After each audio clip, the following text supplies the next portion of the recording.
So Jagex almost destroyed the Rune economy today. Let's talk about that. First though, the Game Jam Quality of Life and Enrage scaling update has been released. There's also an update on the loyalty store situation that's been going on. A lot of players have been upset about the loyalty points going away. Jagex have announced that on the 27th of April, they are re-releasing the items that you could purchase for loyalty points. Not the auras, but all the cosmetics and other items like titles will be coming into the marketplace. These items will be free bundles for members, and they will remain in the marketplace until the new player avatar is released. They don't have a date for when that releases yet, but that's when they plan to remove the loyalty point store items from the marketplace. In the past week, RuneFest ticket sale dates have also been announced. If you're interested in heading to RuneFest this year, tickets will go on sale on the 30th of April at 4 p.m. BST.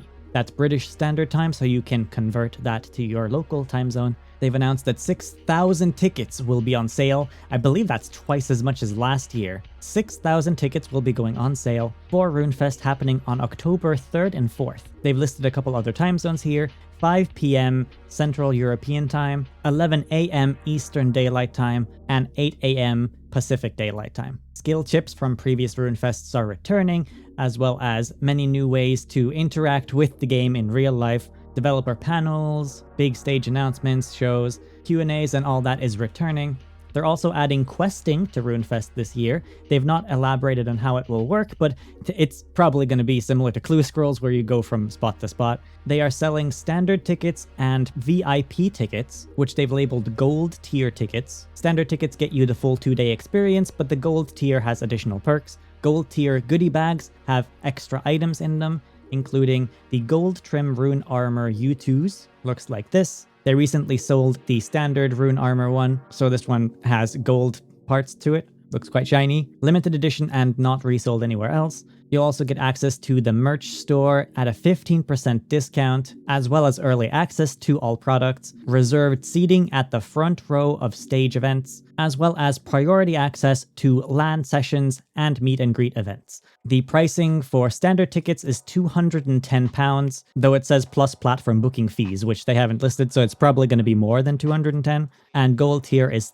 £375. Now this is for a 2-day event, so it'll be like $105 per day. I'll leave it up to you to convert the prices to your local currency.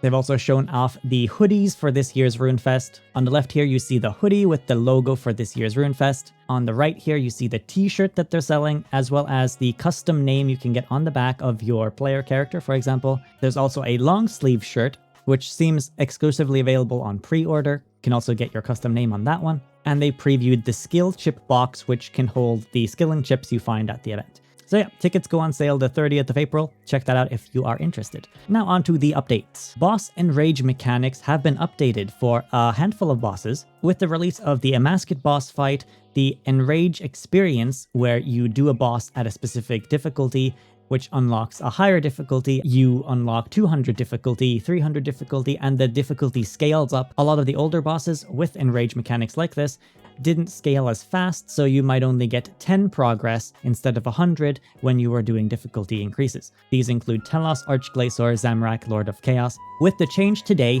you can now select your enrage level all the way up to 4,000. Before, in a lot of cases, you had to climb up the ranks 10 or 100 at a time. Now you can select any enrage you want up to 4,000. To increase the enrage higher than 4,000, you have to defeat the boss at that level, and it will then increase 100 at a time. Here are some pictures of the update they've shown off for Telos and the Zamorak boss fight.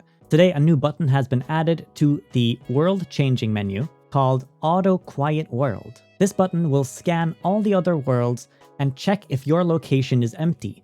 It will then log you out and log you in again to the empty world. The idea behind this is if you're doing a Slayer task, for example, and want to fight monsters in peace and quiet, you can click this button and it will take you to a world where nobody else is doing this. I think this is a fantastically cool update. I don't know what wizardry they've done to make this work, but it's really cool. No longer do you have to manually change worlds yourself to find a place where nobody else is using the resource. You can just click this button and it will take you to an empty area for the resource you're trying to gather. Upon finding an empty world, it will say World 8 recommended. This world appears to be a low number of players in your current area. Do you want to switch to it? You can then select yes if you want to change that world. Boss portals have had an update today. Mod Helen has gone in and created a sorting system for the boss portals. Originally, the boss portal list was sorted by release date of the boss, which didn't really make sense to anyone who hasn't been following the boss releases. Frankly, I could never find the boss that I wanted to do either. So from today onward, you can now sort the boss list by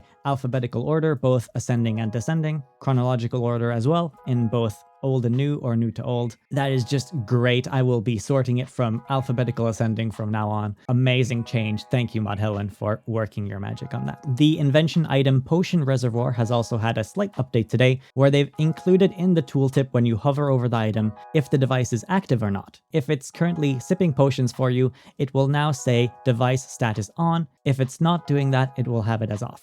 A small change, but useful information. The rune pouch capacity has been vastly increased. You might know it's coming with this one because I told you a little bit earlier. So the Necromancy Nexus, released with the Necromancy skill, can hold more than 16,000 runes. And it has been a hotly requested feature that the older regular rune pouches can hold more than 16,000 runes as well, because each rune you add to it caps out at 16,000. This has now been increased today. There's, well, technically no longer a cap, but of course there's a cap, but it's just very high, so you're likely never going to reach the cap. Unless you're like the CEO of a giant company and you're investing in runes. One rune slot in the pouch now stores up to 2.147 billion runes, meaning you can have about 8 billion runes in total inside of your rune pouch now. I'm not sure how it fits that many. Logically, it doesn't make sense to me in my head, but you can now, so knock yourself out. Now, this specific part of the update, well, I'll let this picture talk for itself. Someone found this in their rune pouch. It wasn't the only instance either. Here's another picture of someone else finding their rune stack. Clearly, something went a little bit wrong. It's crazy. Single-handedly crashed the entire rune market. Trillions and trillions of coins worth of runes were added to the game. Was this Jagex's intention? Did they want runes to become so affordable? No, of course it wasn't. Clearly something went wrong in the process, and they did a very quick rollback as soon as it was noticed. Mod Anvil posted that there's an emergency PSA to confirm they are doing a rollback of RuneScape and returning all player progress to the state it was before the release of the update. The game was offline for a little while because of this, and Mod Anvil continues by saying, following this morning's change to the rune pouch, we observed a number of players logging in to find untold amounts of runes in their rune pouches. The amount of runes that could flow into RuneScape's economy as a result of this bug would cause irreparable economic damage and challenge the economic integrity of the game. The bug meant that it was possible for players to duplicate billions of runes per person. The spread of this bug occurred too fast, and its repercussions are too severe for us to have been able to determine any other action than to issue a rollback. They had to act fast as well because things were moving quite quickly with this bug. The number of affected players meant that we were unable to address this on an account-by-account basis at the time. They normally don't want to do rollbacks ever, so they very heavily apologize for having to do that. They don't want people to lose progress, obviously. If they can fix the problem without doing a rollback, they lean towards trying to do that, but clearly it wasn't possible in this situation. And I feel like the player base is very understanding of it, 95% upvote. Too many runes in RuneScape, I guess. After today's rollback, it's just going to be Scape. It's always possible. Some people got rare drops during the time period where the update had been live and the rollback went. So it always sucks for those people, but the economy was on the line here. I feel like it was justified. The runes, they have escaped. Mod Anvil's out here apologizing to people who lost progress. They've also fixed a couple bugs this week. There was a bug preventing people from spellbook swapping after using penance. The limitless ability was not triggering properly. That's been fixed. For those interested in the vampirism and penance aspects released last week, you can now cast these aspects 5 times and it will last a full hour rather than only 12 minutes at a time. There's also a right-click multicast, so you don't have to click it 5 times, you can just click the multicast and it will do it 5 times for you. The penance spell has also been moved to the ancient spellbook, so now both vampirism and penance are on the same spellbook. The Evar boss portal in War's Retreat is now free to play, so you can use that. There was a bug with Death Swiftness where the sound would play after the ability ended. That's been fixed. Some visual effects on melee abilities have been updated, but they didn't show those off. There was a bug where Masterwork Sinew was being dropped to the floor if your inventory was full. That's no longer happening. They've fixed some tree stumps across the world, whatever that means. So what was there to fix? That's so vague. You can now use fish on the food hatches at Fish Farm rather than having to click the hatch and then selecting your fish. Pools and the fish farm now generate more fish per go. Though the swordfish pool now requires a little bit more swordfish. There's also a buff icon now at Fish Farm explaining the synergy effect. I believe this is when you farm multiple pools at the same time. The marketplace has also had some new items released today. Vintage beachwear, so you can get ready for summer. Classic Abyssal Whip bundle, Dragon Claw, and Dragon Scimitar bundle. Now, I don't normally promote marketplace items, but I will say Dragon Scimitar bundle looks really cool. And before we check out community reactions, decided I'd feature the artistic creations that are being shown off this week. Kayozan has made the Varanus dagger into a real-life dagger. Looks very cool. And a 3D render of the in-game character Feliria. I believe that's a player in-game. A very cool Necromancer style. If you look away from the bug that happened, today was a massively good update, 96% upvotes on it. These are some goated changes. I love Game Jam Project. Gonna go fight 4K Telos. I'll post a video later. Edit, I got my ass beat. Bro, I'm not posting that. Edited within 2 minutes of posting. Must have been one hell of a duel. Oh, I will call it a draw. Bro came back and said, damn, he got hands. These changes are amazing. Please do more of these smaller type of changes. The Mad Dogs actually did it. Higher enrage mode is finally achievable by the time limited. Mod Huey's like, so are we happy with this week's updates? There is one oversight. Rune pouches carrying infinite runes now means people can put billions worth of runes in it, and the death reclaim cost will go insane if they die. People are still not super happy about vampirism not working with high alchemy because they're on separate spell books. As of now, it's a choice between wanting to high alch things and wanting to use vampirism, I suppose. Absolute wins. This reminds me of the old ninja update days. Bosses that start with the seem to be going to T rather than to whatever the first letter is, though. So the Magister is at T rather than M. Feel like it's a little bit weird having the in the name of some things anyway, but not everything. So potentially that would be a nice change to have removed. Epic update. Can we get more resources for Game Jam Project? Really good changes. The Quiet Smart Hop feature looks especially nifty. Genuinely the best update in the last 12 months.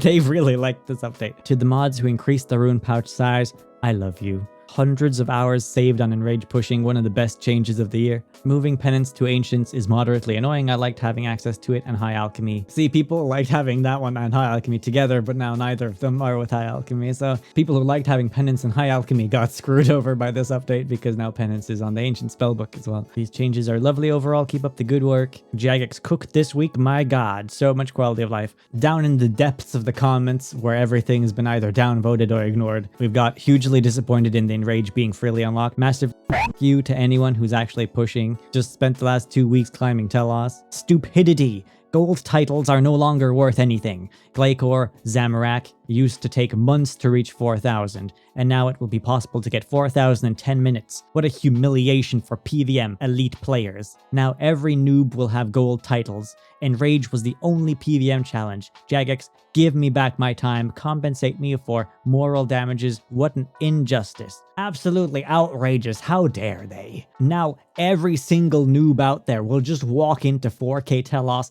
and just slam dunk it instantly. Not to mention that the auto attacks will hit 10k every time and instantly kill them. Nah, that's not important. Every noob is now going to walk around with the gold titles because 4k Telos and 4k Zamorak is so easy. Everyone can just walk in there and get that title. Here's someone saying, why do we do stuff like enrage changes secretly rather than announcing in advance? People may have spent the last weeks or months pushing enrage. And here's a completionist saying, we knew enrage changes were coming, we just didn't know when. It was mentioned over a year ago at a RuneFest PVM panel. So maybe those 4% of people who didn't like today's update are the elite PVMers who feel cheated out of their enrage pushing. Kind of checks out because I think only 1% of people can really do the 4K tasks anyway, if not less than 1%. What was your favorite update of today? Leave that in the comments below. Give the video a like if you enjoyed, and thanks for watching.